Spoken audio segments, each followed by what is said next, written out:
Hello, and welcome to Recapping with Delora and Ashley. Please follow us on Instagram, Facebook, and Twitter at Recapping Podcast.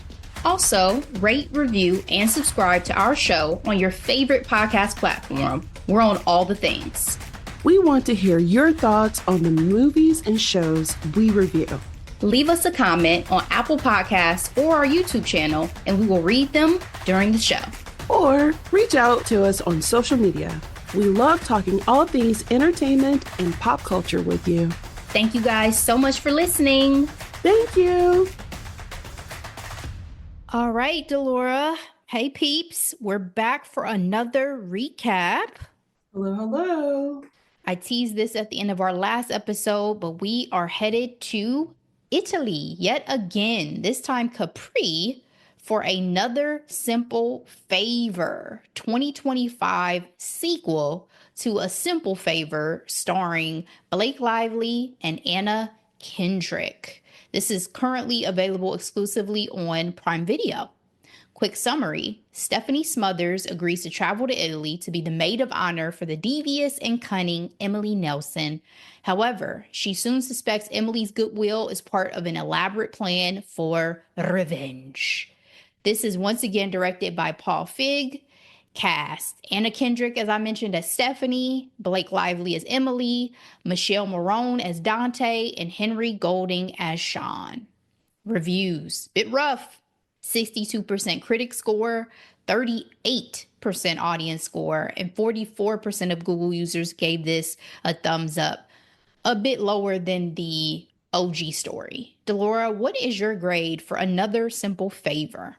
Well, Ashley, I'm going to give it some stars. I'm reminded of my Goodreads. I am an avid reader. I like to track in all my books on Goodreads. And they do like 5 stars, 4 stars, 3 stars. And the reason why I'm doing this is you'll get it in a minute. So I was sure I wasn't going to ever watch this movie because, I'm not Blake Lively biggest fan at the moment. When the first movie came out, I was at the time, she was the style girl who doesn't have a stylist, and it was so cute and fun. In this movie, it was almost laughable, the fashions choices that she made, and it doesn't help in light of It Ends With Us drama, knowing that she takes over and swear her vision is the only one type of deal. And I'm just like, you're doing a lot in this film. Like, things that were in 5 years ago doesn't always translate, later. It was fun to see everyone again, but I would give this 2 stars, and that's for location. Other than that, I didn't need it. And so 2 stars would translate into C-. Okay.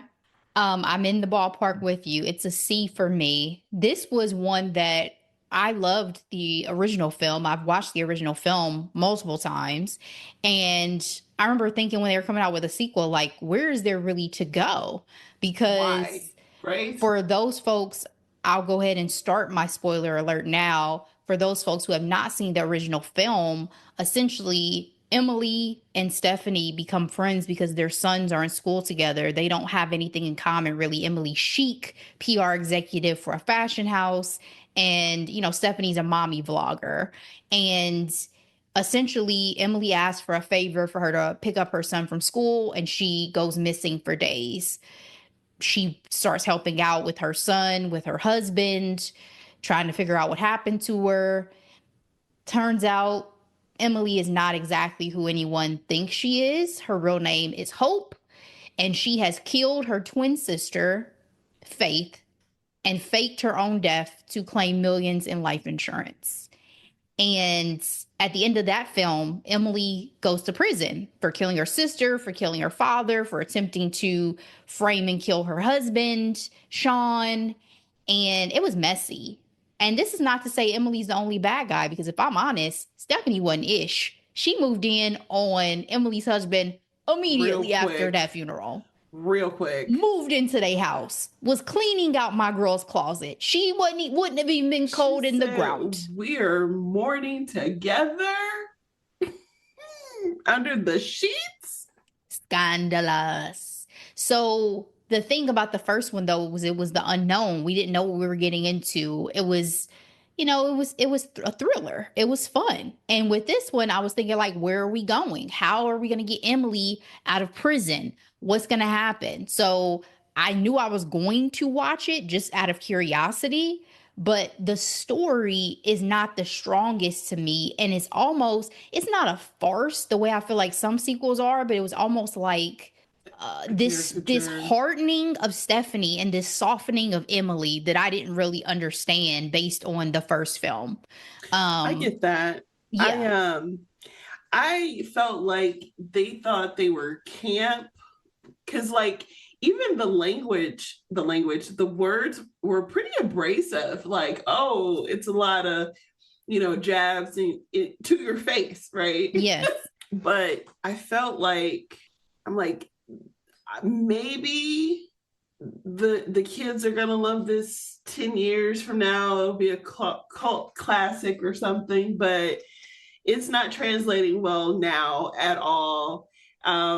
Because I'm like, it reminded me of Death Becomes Her, how that was like wonderfully camp, right? Like yeah. they are literally jabbing back and forth to each other, and we love it. But in this film, I feel like it was trying to get there, but it didn't succeed. It didn't land. Yeah, and you also had two heavyweights in Goldie Hawn and Meryl Streep. True. And in this film, not to say they don't still have a good dynamic, but definitely the drama with Blake Lively overshadowed this press tour, this film, Yes. all the things. Not even just speaking I of don't the even think she no, necessarily had the best relationship with Anna because there were that was a little, whole thing. yep. Guys, we could go on and on. So let's actually get into this particular film and get into the recap. So let's start with the Capri, Italy vlogging interview or vlogging moment that Stephanie starts the film with. Essentially, she's talking to her mommy vlog, and she's on house arrest.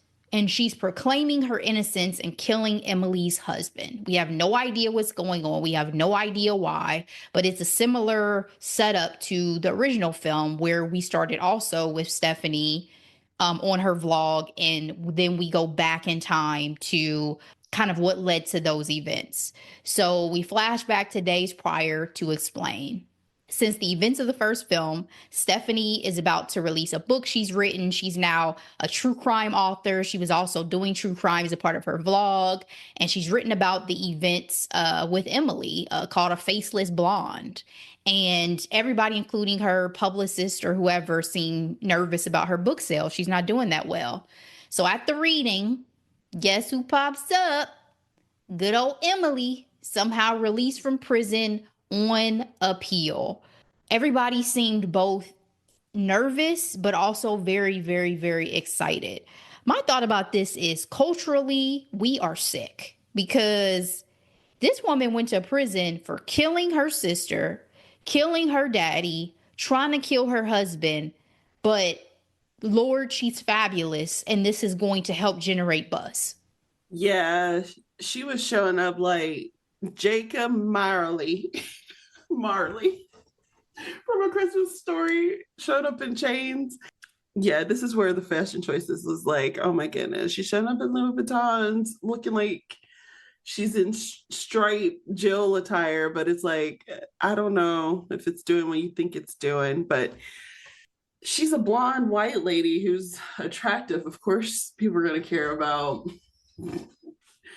the fashion and not the fact that she's a serial killer. Like legit, but also even the fascination that drives the discussion you hear from like the friends in the audience and all those people. And her offer is that she wants Stephanie to be her maid of honor in this fabulous wedding she's going to be having in Capri, Italy, and that this is actually worth consideration because of the fact that again it can help boost her book sales and help boost her audience. We live What in a are we capitalist saying? society. What Yeah. are we? The dollar's king, Ashley. That's what we're saying. And it feels so realistic in the fact that true crime is big money these It's days. so funny. One thing that I did find to be, I don't want to say profound, but definitely worth mentioning, is when Emily was talking to Stephanie, and Stephanie's like, but I'm nice. And then Emily's like, no, you're not nice. You're afraid to be mean. Yeah. Like, and I'm like, that is true because Stephanie is not a nice, quote unquote, nice, good person Not at all, guys. She If you is have not self-serving. seen Yeah. A Simple Favor, please watch it and fully understand Stephanie's character. Like, and no, I would not describe her as nice, but she's definitely more cutting in this film than she was in the original. Like, Yeah, the dialogue is biting. it is. And that's because she's not, I think she, I don't want to say had a God complex with Emily, but I think there was a level of obsession, there. And I think, Emily's not as shiny in this movie like she was in the first. That's and fair. So Stephanie feels like she can go toe to toe. That's fair. And also she's lived through some things, right? Like she's famous now. She survived an almost murder by Emily in the first film. And she's been through some things. But she decides to take up this offer and hoping that she survives. Turns out Emily's future hubby is rich. Private jet and expensive attorneys rich. Mm-hmm. On this private jet ride. And fine. On this private jet ride, would you be dressed to a T like the majority of the guests, or would you be in sweats like Stephanie? I'm not familiar with the etiquette of, the ultra rich yet, Okay, so speaking. I would not show up in a bonnet. Shout out to Monique. You know what I mean? In the airport. Absolutely know what you mean. But I don't know. I probably would do some quiet luxury or something, Nice, tasteful sweatsuit is what you're saying. Yeah. Still looking for comfort, but I could go to a nice store after I land, I tell you, I'm not wearing a 3-piece suit. That's for damn sure. That is true. Same. No. I also wanted to ask really quick, Darren is back. Darren is the one in the original film who actually hit Emily with his car. And in this one, he was telling his daughter before the kids went to camp, if you can't be smart, be funny. If you can't be funny, be pretty. I thought that was hilarious. And I think that's advice every person should take. That's the wisdom of the film right there. In a nutshell. Period. All right. So Dante Versano, Emily's fiance, to your point, is fine. This is the man from the viral sensation film 365 days, right? Sure. Or was it just the numbers? I can't remember. I don't even know, but y'all know. Look it up. Easy on the eyes. And Emily's describing him and his family as old money. She met him in Rome when she lived there working at a dive bar back in her 20s. He saw her on the news, I have in my notes how romantic, and decided to reconnect. Emily, we find out this has been a 5-year gap. She's been in jail for 5 years. Didn't get a chance to see her son, Nikki. Dante hired high-powered attorneys that are the ones who helped her get out. It seemed like when they reunited after that plane ride, they were landed on thick. Did you buy this love story? I don't buy anything that Emily is putting down. Like everything she does, I'm looking at it very, suspiciously for sure.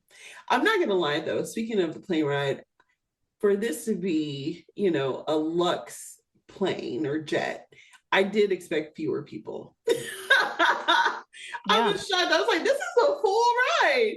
To Stephanie's point, she's like, I thought my carbon footprint would be a little bit large. Like, where are we all going and why together? But again, This is a wedding celebration. So all of Yes. them are coming to attend the events and the nuptials as well. So Yep. I mean, I'll still take that ride in the PJ. I definitely did not buy this love story though. When I rewatched the original, I realized she laid it on really thick with Sean when they first get together too, and she talked dog shit about Sean throughout that entire movie. So everything that Emily does feels very performative. Yeah. So no, Everything. I did not feel like this had been the love of her life and man of her dreams. Because I felt like she was conning him. You know what I mean? Yeah, So yeah. this man got her out of prison. Yes. Yeah.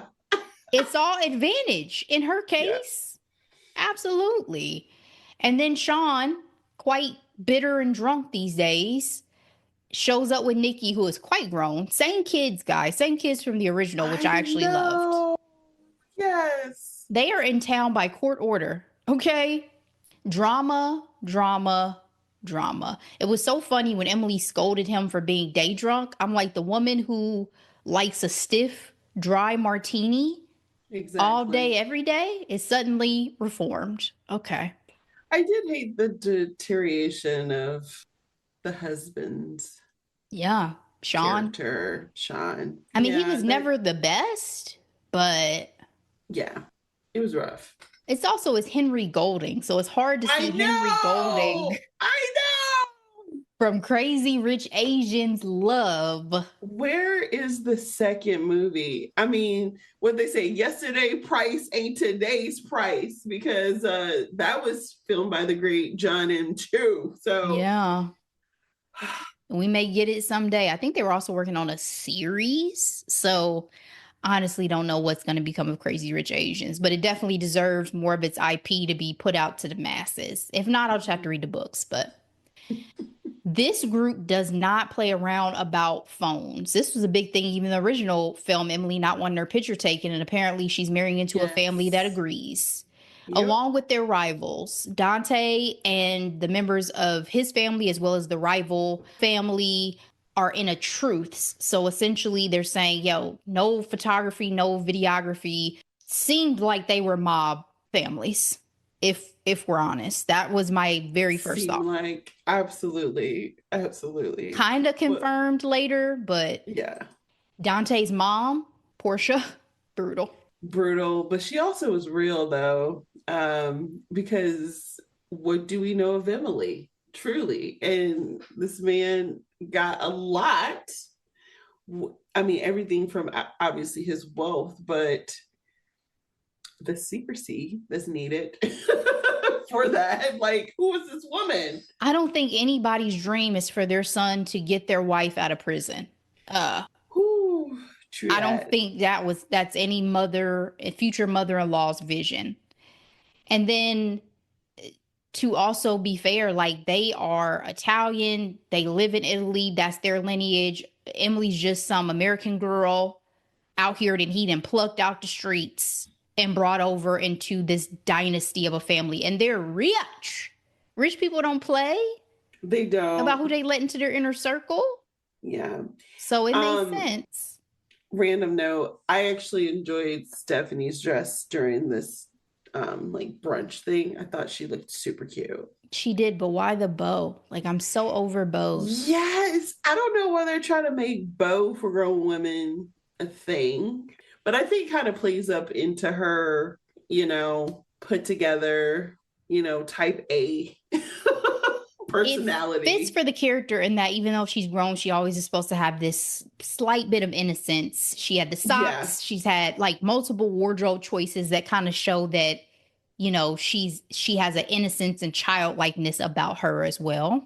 but I think that's a cop out because again, at the end of the day, she is a grown ass woman making grown ass decisions. Brother fucker. Fucker. I Yeah. could not get over that from the first one. Girl, you have done some things. All right. So, what made Portia's kind of entrance into the film even more volatile is that she surprised Emily by inviting her family. her mother, her estranged mother, Margaret, and then her aunt, who she has never even actually met. She was around when she was a baby, but has never been in her life since then. And it was not exactly a warm family reunion.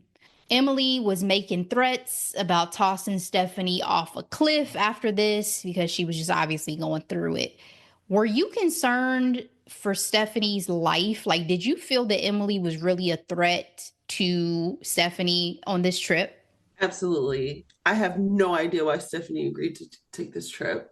Again, outside of greed, and I feel like this greed was going to negatively, you know, risk her life at the end of the day. You know what I mean? Yeah. Greed, as in her doing this for her books and, you know, publicity for her current um, book that she was pushing. But anything that Emily puts her hands on, I wouldn't want anything to do with it.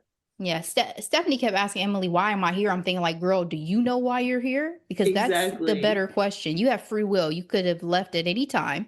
But I But it was a free personally, trip to Italy, though. sure, I'm joking. It sure. was gorgeous, though. It may be your Oh, last, but sure. exactly. I watched this with my hairdresser actually when I was getting my hair braided up. So that was an all day event. And what I said is, I never felt any type of fear that Emily was going to kill Stephanie. Somebody else may have tried to kill Stephanie, but something about Emily You in this never film, felt even really. during this scene where she's like threatening her over the cliff, there's something about Emily that is very defanged in this particular film for me. Like, whatever she had in that first film that made her I even mean, prison would slightly do that for you, dangerous, right? it shouldn't. Actually, if anything, for some people it makes you seem harder. But I also think when I think about the character of Emily, she's not a killer. Like, yes, she may have killed her sister, but she did it out of, in her mind, like absolute necessity. And she felt so bad about it afterwards, obviously. Killed her father because he was abusive to her sister. Like, Emily ain't just some stone cold killer out here. And so I just didn't feel that pressure or fear. It was like, maybe Interesting. somebody else will try to kill her, but not you. Not you. I mean, her whole situation was dangerous with her marrying into the mob and stuff like that. So, Yep. yeah, to me, at the end of the day, I would say Emily is a wild card, and I didn't feel like Stephanie was safe. So Sean was ultimately the one who gets got right after this. Surprise, surprise, because he was I was so kind of making a sad. scene. I mean, he was kind of making a scene. So I was like, somebody's probably gonna kill you, bro. You already upsetting Emily, you upsetting Dante. We see him in the shower. Somebody injects him with some type of poison. He bleeds out and falls and dies. The police were calling it just a tragic accident. Is this a cover up? Are the cops in the Versano family's pocket? That definitely was my number one thought. I was like, Emily said this wedding will go off without a hitch, including the death of my ex-husband.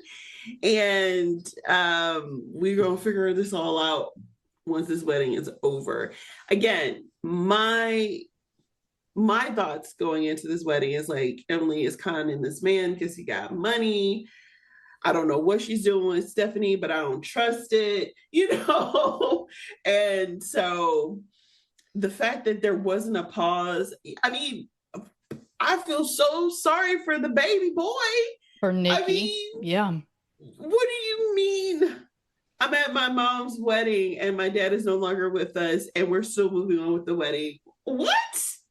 They did not have enough grief after this for me either. I was like, where's the moment of just extreme sadness and shock over the fact that Sean has been killed?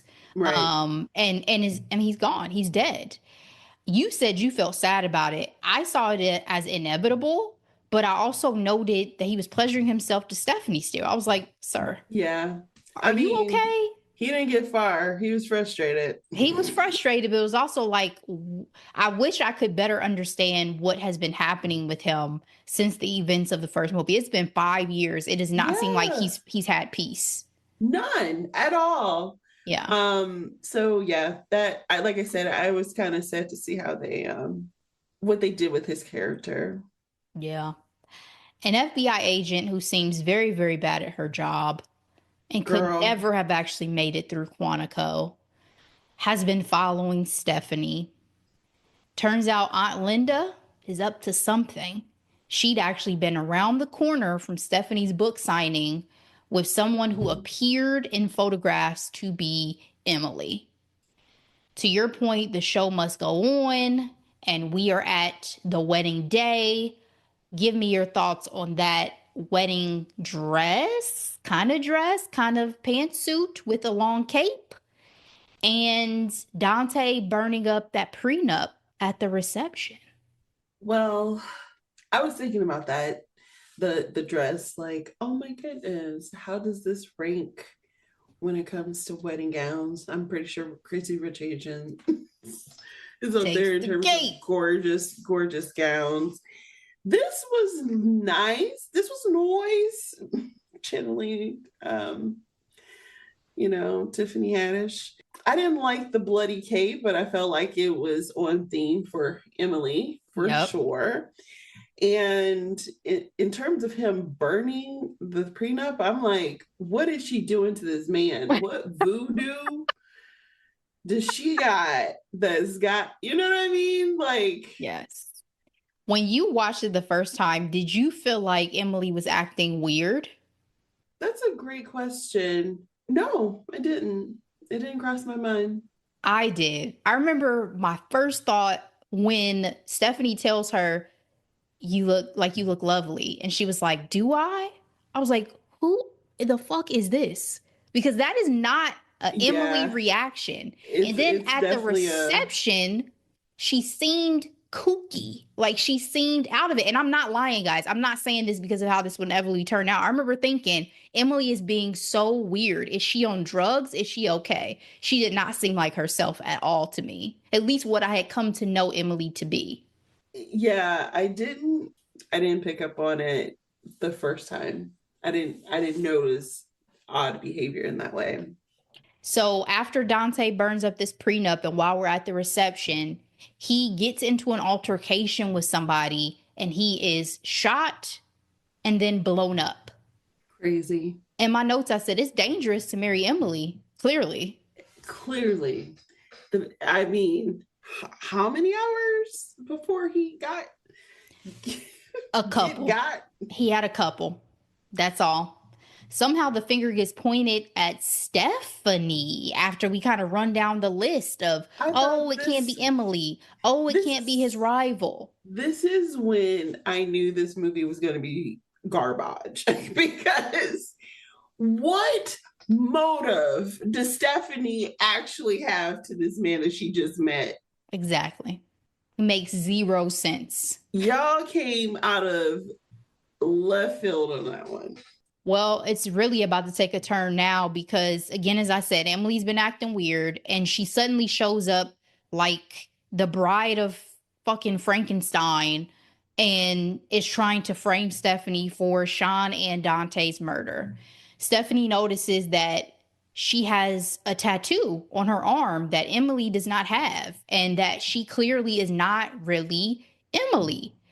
After a chat with her mother, because she gets help getting broken out of this hotel room, which she's under house arrest for, or whatever we call it when you're in a hotel, the maid who comes and brings in and out 3 carts. How are the police not noticing that this woman is going in and out with various carts?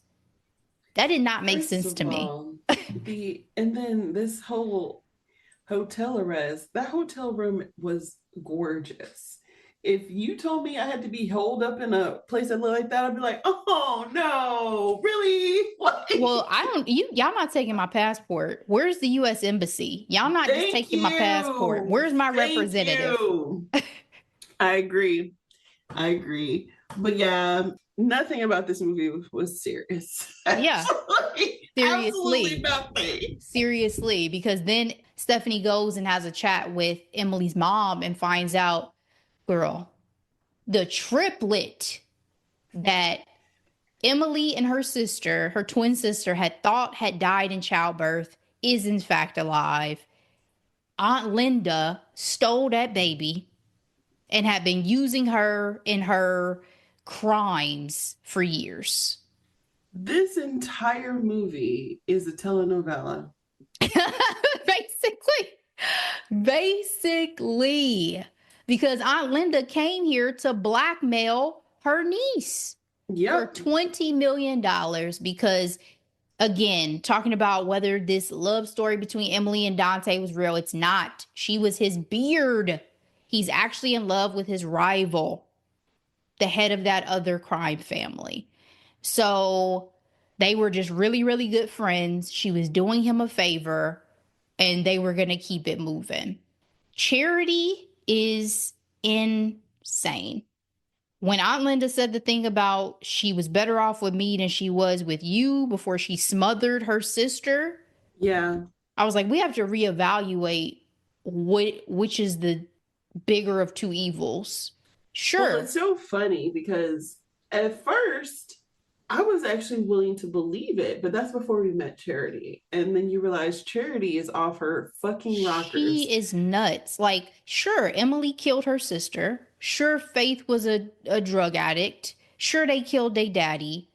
But Charity kidnaps Emily and molests her and drugs her.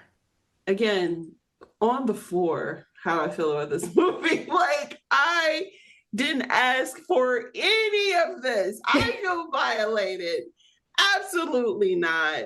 Incest has What? become way too prominent of a theme in a lot of content these days. I need us to go back to that not being a thing. It was unnecessary. Well, it's giving, again, not in her right mind.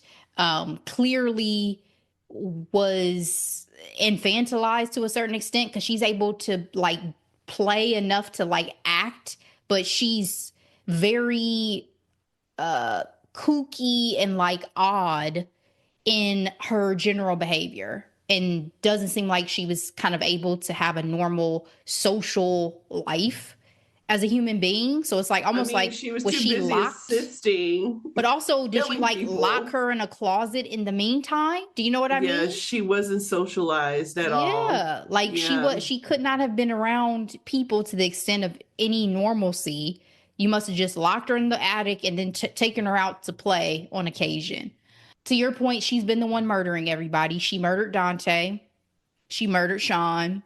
She's about to murder that FBI agent who, again, is very, very bad at her job.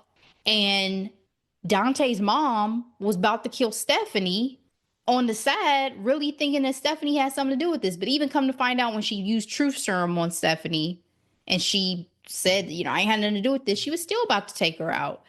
I'm wondering, like, as the matriarch of this crime family or mob family or mafia family, whatever, was she still gonna kill Stephanie just because Stephanie at that point was gonna know too much?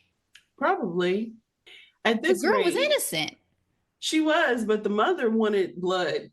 I was no convinced matter of whose that. blood.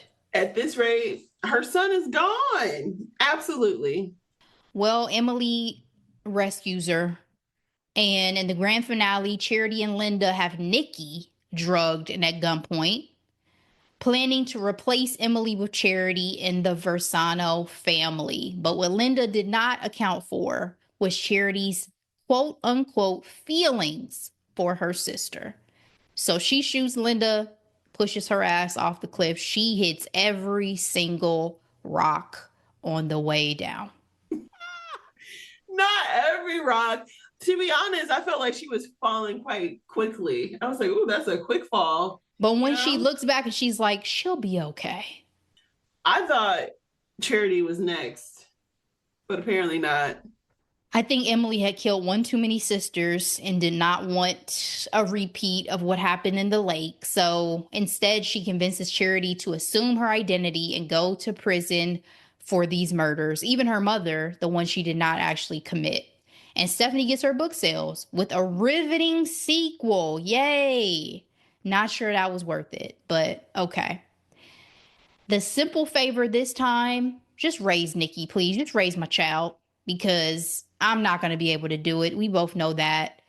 I I get it, but at the same time, like It's not a asking simple somebody, favor. Thank you. Asking somebody to pick up the mantle to fully raise your child now and be responsible for your child? It's doing a lot. Are you going to send me money? That is my question. I'm like, so where's the financial support? Because his daddy is gone. Yep. His mama is on the run. Yep. I already have a son. I already have a mouth to feed. So let's assume that Emily's going to be sending some care packages and such. The real Emily is still in Italy, in hiding, yet plain sight, dressed fabulously. We end on Dante's mom asking for a mysterious, simple favor of her own of Emily, setting up for a potential third film. So, Delora, you wanted to add a new category to our recaps of MVP. So, who is the MVP of another simple favor? That's a great question. Who's the MVP of another simple favor? Well, I have to say, I wasn't attached to anyone in particular for this film. But if I had to pick, I wanted more out of Vicky. I think Vicky was underutilized in this film. This is Stephanie's book agent. Alex was phenomenal in Zoe's Extraordinary Playlist. And Alex was also in Glee. Yes. I think this one was hard just because I did not enjoy this film. The MVP of this film is Capri, Italy. That's the MVP. Period. Of this film. It made it watchable because, yeah, are you on a Capri? Is that on your agenda? Yes. Yay! I'm so excited for you. Thank you. Thank you. Favorite Emily outfit of this sequel? Favorite Emily outfit? Well, a lot of them were a no for me. My favorite outfit probably would be her wedding dress or wedding ditty. That's probably my favorite. How about you? I really like the white suit coming off the plane with the beaded top. Yeah. I liked that.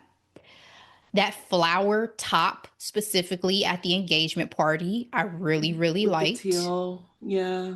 And then that final beaded dress look when she's on the run. Pretty. Yeah, that was pretty. That was fabulous. So those are my tops. Some additional information for the sake of this recap, guys. I'm looking at an article from today.com.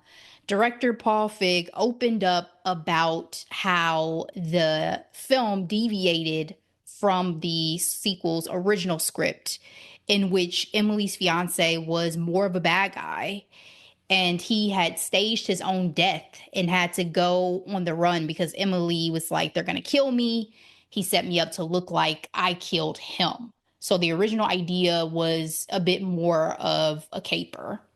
Do you think you would have enjoyed that twist a bit more than what we actually got? Yes, I would have. I think it would have added more intrigue, especially given what we kind of know of or think we know of Dante and his family ties. Yeah. And then when asked if there will be a third film, Paul said that, definitely the door is left open for a continuation of the story, that Charity is a loose cannon, and he hopes to see her again, and that the simple favor that Dante's mother, Portia, asks Emily is going to be something that no one else in the family would want to do. So, are you here for a third film if they shoot one? It would have to be in an interesting location for me to really, truly consider. Okay. So this will be one that, again, the MVP will be the destination, the locale. Yes. Okay. We'll see. Any final thoughts on Another Simple Favor? It was good to see Anna Kendrick. I feel like I haven't seen any of her projects recently, or has she slowed down a little bit? Because she was on fire.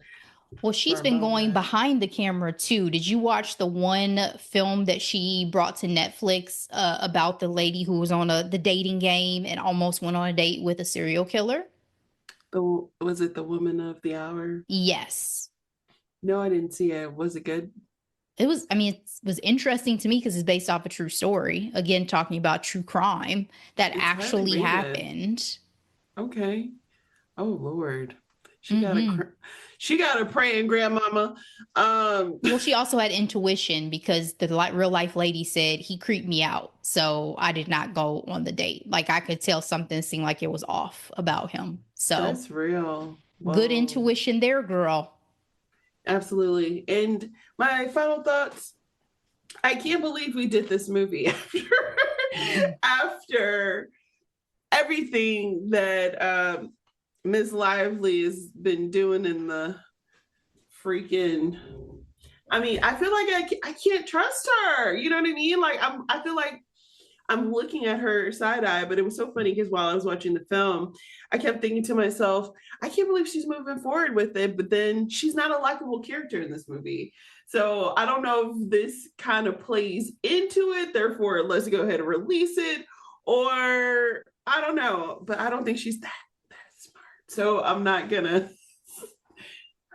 say it was intentional, but definitely, the people who worked on the film, need to get paid too. So Yeah. And I mean, like I said, it's impacted my fandom specifically of her as well, but it's not going to stop me from watching certain things that I enjoy, even old things of her. Like I said, The Age of Adeline, I love when I see that on, yeah. I still watch that film. Like it's Mhm. the events and things that have happened with her and Justin are so specific to them that Mhm. it's not, this is not Diddy. You know what I'm saying? It's not like, oh, I have to decide if I could ever support your art again because you are a horrific person. You know what I mean? Mhm. It's not that deep for me. So I will still watch and support projects that she may be involved in that I just enjoy.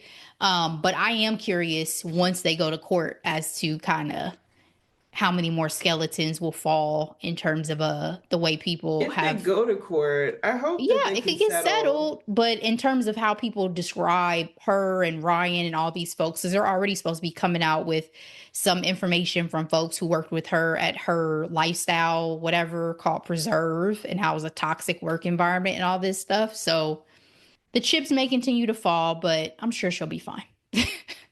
I'm sure she will be. All right, let's move on to our hidden gems for the week, Delora. What do you have for the people? Yes. Um, I technically don't have one, but I kind of do. So let me give you one. I'll give you music. I haven't done music in a while, and this song has been on constant repeat.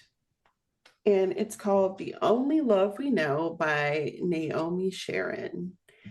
This song, she reminds me a lot of Sade, and she has a choir at the end, and they do all the ad-libs that makes my heart nice and warm. Like it's just so freaking good. And I'm also listening to her definition of love, which she definitely sounded like Sade in that one. um but yeah, that's on repeat. Okay, check it out, y'all. What about you, Ashley? All right, so my one hidden gem for this week is another Amazon Prime offering. It is On Call, something else I watched while I was getting braided up. And I had heard about this show, but it's a procedural cop drama. So I wasn't really sure if I wanted to go into that, but we dove in and I actually enjoyed it. Troyan Belisario is one of the stars of this, and I hadn't really watched her in anything since Pretty Little Liars. So I was intrigued to see what she brought. It's really about a rookie and a veteran police officer on patrol in Long Beach, California, and what ensues from, being on patrol and going through the beats and all that. I like that you were very much in the thick of the day to day with them in particular. Like it's not about the precinct necessarily. It's not giving you like big picture out of a lot of different arcs and storylines. It's very much focused on this duo more than anything. And that helped me to like better follow along in and develop an attachment to the characters, I guess I'll say. It's 8 episodes. It was released back in January. It has not currently been renewed for a season two. It was actually canceled. So they're shopping it around to see if anybody else wants to pick it up. No. Yeah, and this is actually a surprise because it was doing well. It had hit, I believe, number one on the Prime like top 10 that they usually have. So, you know, interesting that they decided to cancel it, but we'll see if anybody else picks it up and it gets another life somewhere else. So that is On Call, 8 episodes. Check it out.